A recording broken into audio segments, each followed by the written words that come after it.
Morning Laziness. This is Nilima Kayes, and today we are bringing to you an interview session with Miss Kavita.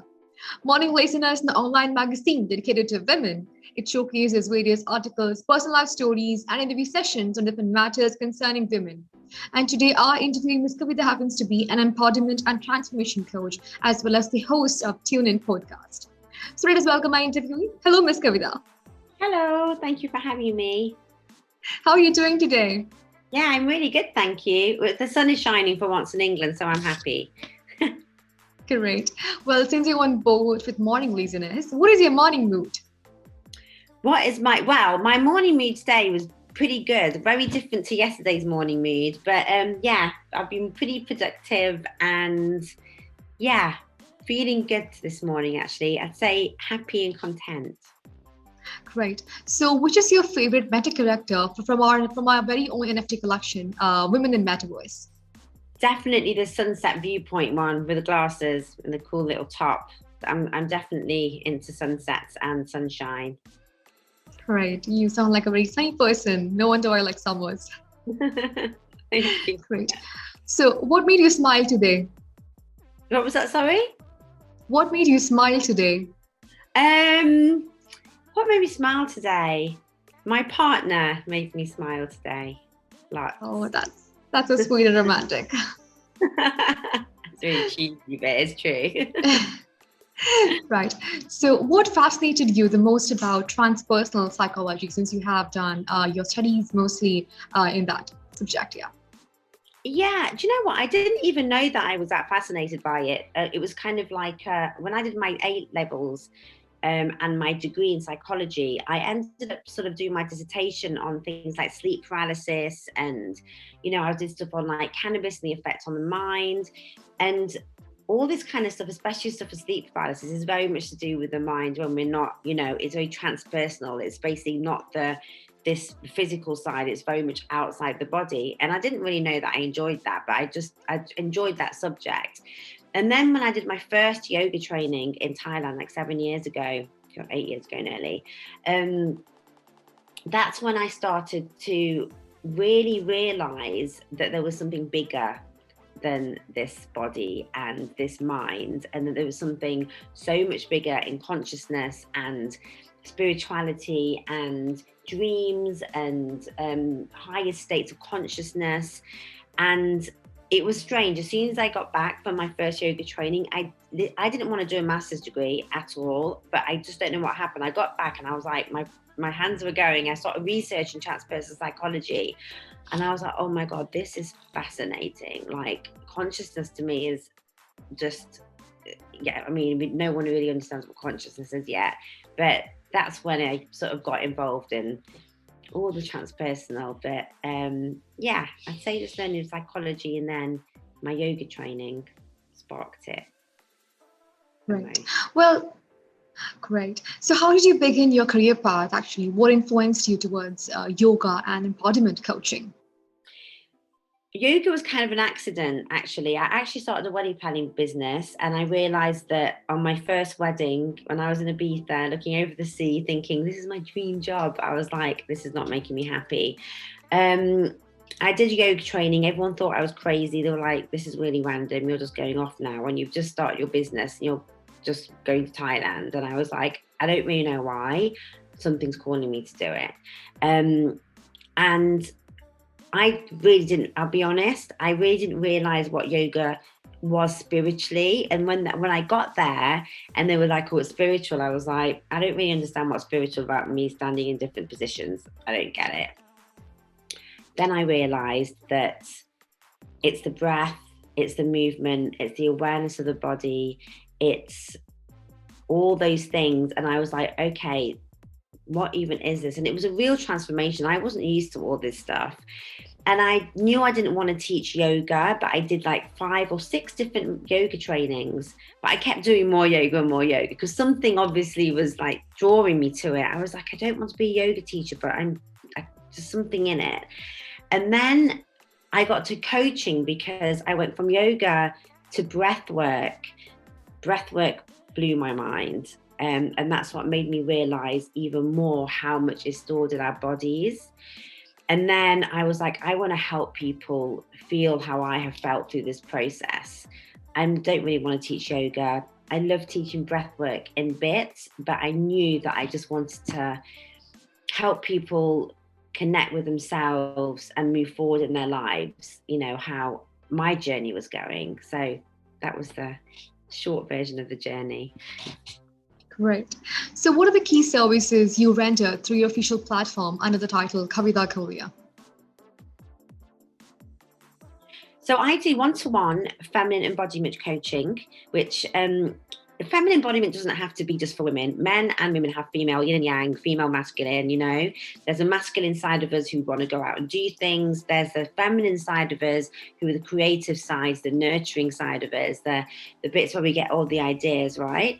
But then I do more specific stuff just to women and helping women to make decisions from their bodies and to really start to listen to our bodies, because we're told so much, and especially for women now, we want to be successful, we want to do this, we want to launch that podcast, we want to have our good jobs, but then we also want to be women and be nurturing and have all the feminine sides. So I help women to basically try and get out of their heads of what they should do and what society says and what all their friends say and their families say, to really start to learn to connect and be sensitive to their inner world and their inner voice, and starting to listen to what you truly, truly want to do.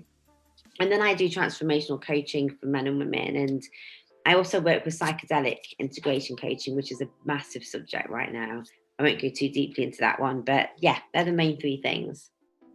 Great. So could you please touch up more on the topic about psychedelic integration? What exactly is the science behind it? Some of the psychedelic? Right.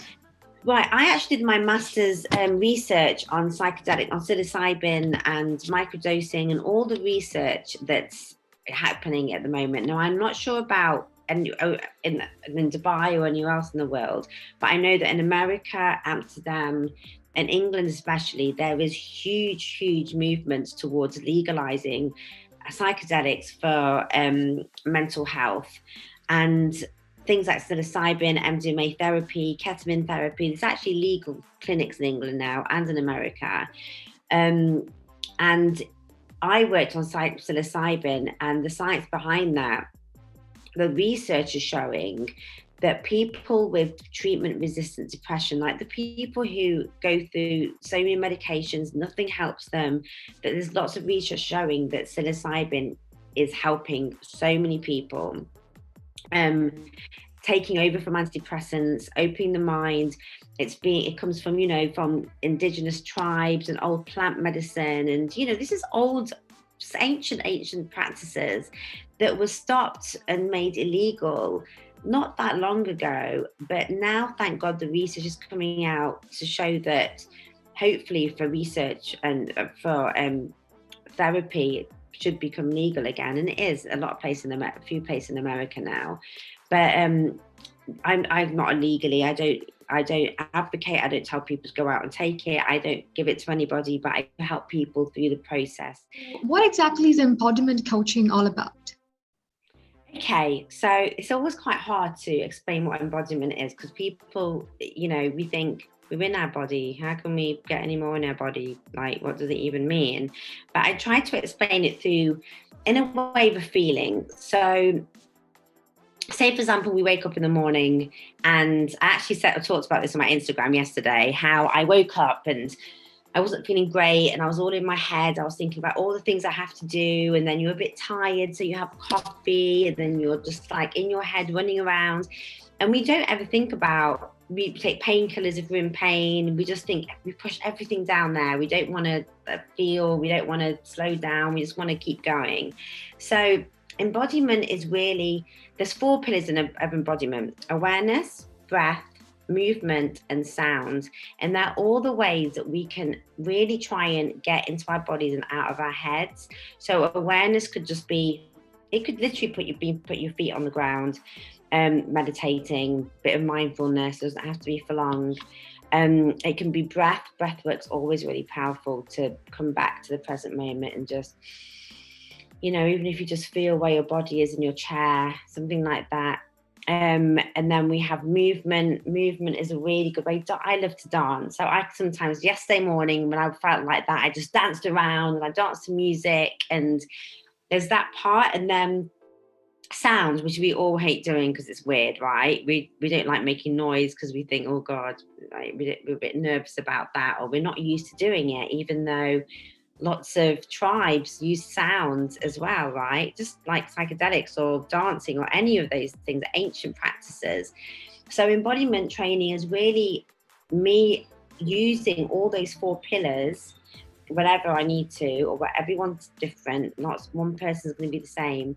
And then also using coaching to really try and guide people to notice little areas in their bodies of tension, or if there's something happening, how can we go deeper? And then if going back into our heads, we use those pillars again to be like, right, let's come back to the body. What is our body telling us? Kind of it in a short way. Right. So what was the most challenging aspect of becoming an entrepreneur? Not knowing what I'm doing at all. Now I look back and I think, oh my God, I didn't have a clue. And I think there's so much to do in the back side of the business, like, all the stuff like your stats and your marketing, all that kind of stuff, and your strategy. If you haven't got a strategy, you haven't got a business. So even though you enjoy what you're doing, and I kind of had to learn on my own. I had a couple of people who sort of helped me along, but it's all been a long journey, and getting out my own way. When you're on your own and you're trying to start a business, the daily struggle is believing in yourself. And even when other people tell you how great you are and how you can do it, until you believe in yourself, it doesn't matter if 50 people tell you can do it, you'll just never go further, because you'll be like, oh, I don't want to do that, or this bit's scary, I'll just stay here where I feel safe. And once you begin to really believe in yourself, and even if you're scared, just like going, do you know what, I'm going to do that thing that scares me today, it's making me nervous, but if it makes you nervous, that means it's growth, right? And once you get over that, you're like, oh my God, okay, I did that. And you just get more confidence. So I'd say, yeah, they're the 2 hardest things, just learning everything about business and then getting out of my own way has been probably the hardest thing, to be honest. And you also happen to be a podcast host, the host of the Tunein Podcast. So how is it going lately? And what are the topics you normally cover on air? That's one of the things that I had to get my own way. I planned it for like a year. I was like, oh my God, I haven't got this, I haven't got that. And then so it was just my first series that wasn't going to be perfect. The sound wasn't great. And one day I was like, it doesn't need to be perfect. I need to put the first one out there. So I spoke to a few people about psychedelics, breath work. I generally talk to people about personal development, right? And spirituality and science as well, because I'm a science girl. I'm kind of not, I like spirituality, but I like to know why it works, right?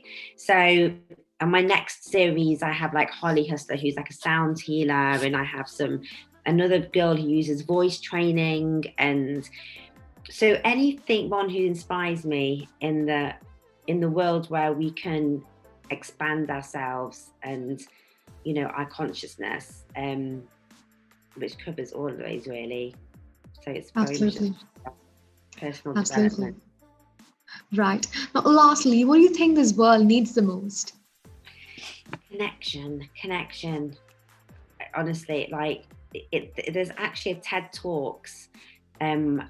It's about a 7-year longitudinal study about what gives people the best life and longevity in life.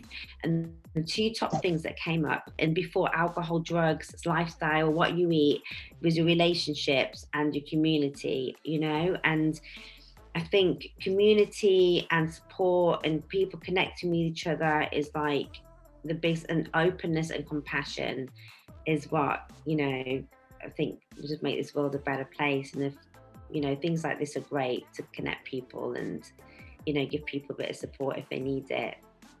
So I would Right. say connect. Right. So on that note, we've come to the end of this interview session. Thank you so much, Ms. Kavita, for joining us today. We truly appreciate your time.